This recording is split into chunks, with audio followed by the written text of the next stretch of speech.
Hi అండి. అందరికీ నమస్కారం. Welcome to my channel. ఈ వీడియోలో పెన్షనర్లకు సుప్రీంకోర్టు శుభవార్త 60 ఏళ్ళు రద్దు అంటూ అప్డేట్ రావడం జరిగింది.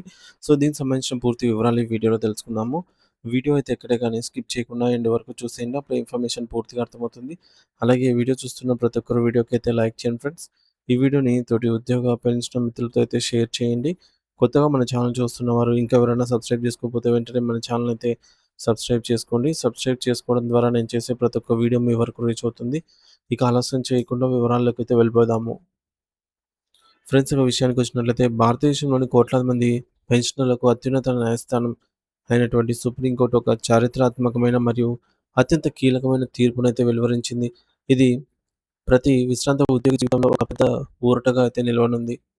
సాధారణంగా పదవి విరమణ చేసిన తర్వాత పెన్షనర్లు ఎదుర్కొనే ఆర్థిక ఇబ్బందులను, ముఖ్యంగా డిఆర్ఎస్ రిలీఫ్, డిఆర్ మరియు వయోపరిమితికి సంబంధించిన నిబంధనలను సుప్రీంకోర్టులో లోతుగా పరిశీలించి ఈ సంచలన నిర్ణయాన్నయితే ప్రకటించింది సుప్రీంకోర్టు. ఈ తీర్పు యొక్క ముఖ్య ఉద్దేశ్యం ఏమిటంటే, దేశవ్యాప్తంగా ఉన్న ఏ ఒక్క పెన్షనర్ కూడా తన హక్కులను కోల్పోకూడదు మరియు వారిని గౌరవప్రదంగా చూడాలి అనేదే.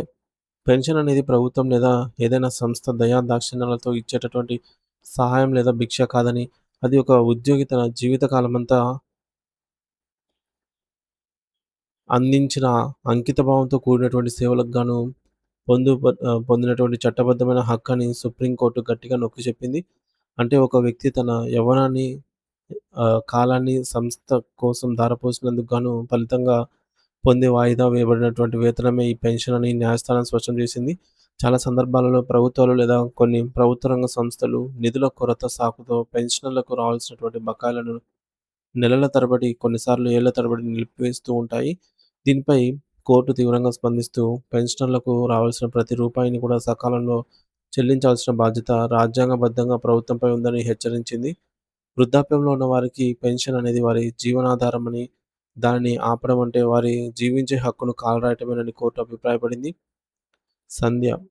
ఇకపోతే ప్రస్తుతం సమాజంలో పెరుగుతున్నటువంటి ధరలకు అనుగుణంగా ఉద్యోగులకు ఇచ్చే కరువు భత్యం డీఏ లాగానే పెన్షనర్లకు ఇచ్చే డిఆర్ఎస్ రిలీఫ్, డిఆర్ విషయంలో కూడా ఒక పెద్ద వివక్ష కొనసాగుతోంది. అనేక సంస్థల్లో పనిచేస్తున్న ఉద్యోగులకు ఒక రకమైనటువంటి డీఏ రేటును, రిటైర్మెంట్ అయిన పెన్షనర్లకు తక్కువ డిఆర్ రేటును ఇస్తున్నారని దీనిని సుప్రీంకోర్టు తీవ్రంగా తప్పుపట్టింది. ఈ వివక్షపై విచారణ జరిపిన ధర్మాసనం ఉద్యోగులు మరియు పెన్షనర్లు మరియు వీళ్ళిద్దరూ కూడా ఒకప్పుడు ప్రభుత్వానికి సేవ చేసిన వారేనని, వారిద్దరిని వేర్వేరు కళ్ళతో చూడడం రాజ్యాంగ విరుద్ధమని స్పష్టం చేసింది.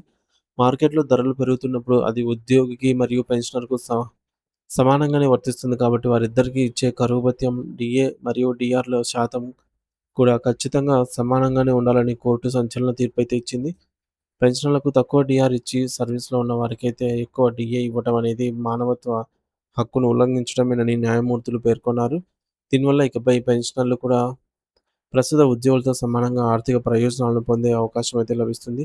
మరో ముఖ్యమైన అంశం ఏమిటంటే, 60 ఏళ్లు నిండిన తర్వాత పెన్షనర్లకు వర్తించే కొన్ని రకాల ప్రయోజనాల రద్దు లేదా తగ్గింపుపై వస్తున్న వార్తలకు సంబంధించి కూడా కోర్టు క్లారిటీ అయితే ఇచ్చింది.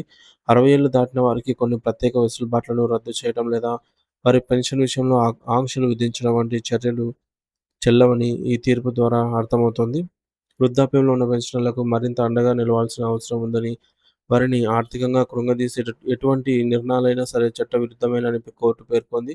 వయసు పెరిగే కొద్దీ అనారోగ్య సమస్యలు మరియు ఇతర ఖర్చులు పెరుగుతాయి కాబట్టి, వారి పెన్షన్ పంపిణీలో ఎటువంటి జాప్యం ఉండకూడదని, అదనపు ప్రయోజనాలు ఏవైనా ఉంటే అవి నిరంతరాయంగా అందాలని అయితే సూచించింది.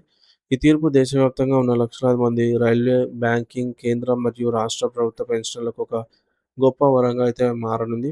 చాలా కాలంగా తమ హక్కుల కోసం పోరాడుతున్న పెన్షనర్ల సంఘాలకు ఈ విజయం ఒక పెద్ద ఊపిరిని అయితే ఇచ్చింది. ఇప్పటివరకు కొన్ని సంస్థలు తమ సొంత నిబంధనలతో పెన్షనర్లను ఇబ్బంది పెట్టేవి. కానీ ఇప్పుడు సుప్రీంకోర్టు తీర్పుతో అవన్నీ కూడా తుడిచిపెట్టుకొని పోనున్నాయి. ఇకపై ఏ సంస్థ అయినా పెన్షనర్ల పట్ల వివక్ష చూపిస్తే ఈ తీర్పును ఆధారంగా చేసుకొని వారు న్యాయం పొందవచ్చు. ప్రభుత్వం కూడా ఈ తీర్పును గౌరవించి వెంటనే అమల్లోకి తీసుకురావాలని అయితే పెన్షనర్ బకాయిలను వడ్డీతో సహా చెల్లించేలాగా చర్యలు తీసుకోవాలని న్యాయ నిపుణులు సూచిస్తూ ఉన్నారు. వృద్ధాప్యంలో ఉన్న మన పెద్దలకు మరియు ఈ రకమైన ఆర్థిక భద్రత కల్పించడం అనేది సమాజం యొక్క బాధ్యత అనైతే సుప్రీంకోర్టు ఈ తీర్పు ద్వారా మరోసారి అయితే చాటి చెప్పింది.